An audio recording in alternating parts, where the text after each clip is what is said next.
সে বেশ অনেক আগের কথা। আমরা কোনো এককালে গিয়েছিলাম হচ্ছে ঘুরতে। মানে এটা আপনারা পোশাক-আশাক দেখেই বুঝতে পারছেন যে এইটা হচ্ছে অনেক আগের লাস্ট শীতের। আর এই লেখাটা শেখ হাসিনা ক্রিকেট স্টেডিয়াম, এটা দেখে আপনারা তো আরোই বুঝতে পারছেন যে এটা অনেক আগের ভিডিও। মানে হচ্ছে এটা লাস্ট শীতের ভিডিও আপলোড করি বলে আমার আসলে আর আপলোডই করা হচ্ছিল না। মানে আমি এতটাই অলস, আপনারা হয়তো বা এতক্ষণে আন্দাজ করে ফেলেছেন। আর এটা হচ্ছে 300 ফিটে যাওয়ার রোড, ভাইরাল সেই প্লেস। এখনও ভাইরাল আছে নাকি আসলে আমি জানি না। ওখানে আমরা একটু দাঁড়িয়েছিলাম, দাঁড়িয়ে দেন আবার রওনা দিয়ে দিলাম। আজকে হচ্ছে নীলা বাজার যাব।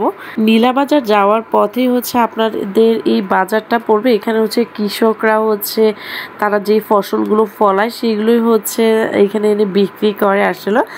আর এখান দিয়ে যাওয়ার পথ আপনি এক সিরিয়ালে দেখবেন যে ওনারা মানে হাঁসের মাংস আর চাপটি, চিতই পিঠে এগুলো বিক্রি করছে। একদম অনেকজন আছে, আপনার যার কাছে ইচ্ছা তার কাছে খেতে পারেন। আমরা একজন আন্টি আছে, আসলে ওনার কাছে যাই। আর এই যে রেস্টুরেন্টগুলো এত সুন্দর করে লাইটিং করেছে, আসলে একসময় এই হাঁসের মাংসটা এত চলতো না, তখন এই রেস্টুরেন্টেই মানুষ যেত।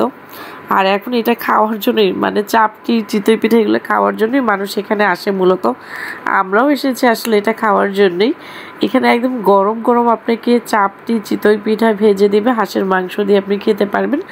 আর যারা আমার মতো হাঁসের মাংস খেতে পছন্দ করেন না, তাদের জন্য হচ্ছে মুরগির মাংস আসলো।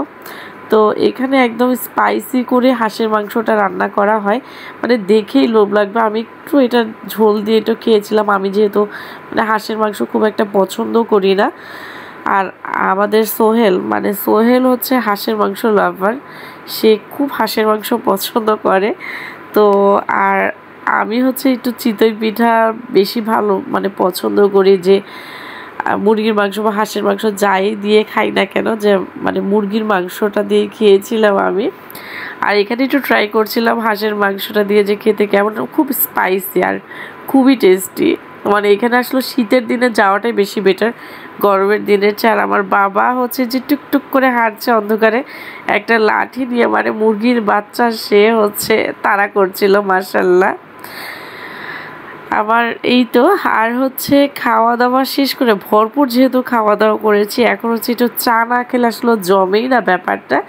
আর এখানে আমরা একটা দোকানে গিয়েছিলাম, এই দোকানে একদম অরিজিনাল মালাই চা পাওয়া যায়। যেহেতু এখানে হচ্ছে নীলা বাজারে মোটামুটি অনেক খাবারই ফেমাস আছে।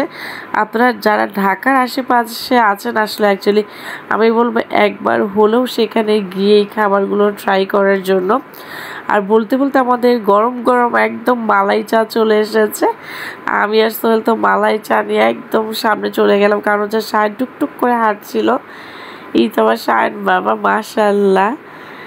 আর এখানে তারপরে হচ্ছে আমরা মিষ্টি খাওয়ার জন্য এসেছিলাম। এখানে অনেক মিষ্টি আছে, যে একদম আপনি লাইভ মিষ্টি দেখতে পারবেন, পেছনে হচ্ছে মিষ্টিগুলো বানায়। আর এখানে কত ধরনের যে মিষ্টি আছে, আমি এত মিষ্টির নামও জানি না। এটা বালিশ মিষ্টি ছিল, একদম সাইজে অনেক বড় বড়। আর আমরা খেয়েছিলাম হচ্ছে রসমালাই। এখানে না আসলে এটাকে রসমালাই বলে না, এটাকে যেন কি নাম বলে আমি ভুলে গিয়েছি। আপনারা জানেন একটু জানাবেন তো আমাকে। আর সবাই মিলেই তো মিষ্টি খাচ্ছিলাম। এখানে মানে হচ্ছে পিস হিসাবে নেয় না, এটা হচ্ছে কেজি হিসাবেই নিয়ে নিয়েছে, যেহেতু অনেক মানুষ ছিল। আর আমি খুব মিষ্টি পছন্দ করি না, আমি আসলে স্পাইসি লাভারই। তো সোহেল তারপরে একটু জোর করে বলছিল একটু খেয়ে দেখো, ট্রাই করে দেখো কেমন। আর এটা হচ্ছে পেছনে, মানে এখানে হচ্ছে একদম মিষ্টি বানায়, আপনি লাইভ মিষ্টি দেখতে পারবেন। এই যে একটু আগে যে মিষ্টিটা আমরা খেয়েছি, এই মিষ্টিটাই বানাচ্ছিল।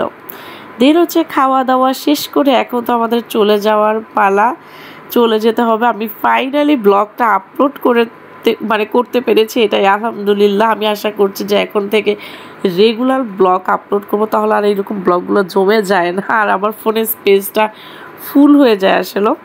আজকের এই পর্যন্তই রাখছি, কেমন লেগেছে অবশ্যই জানাবেন। ধন্যবাদ।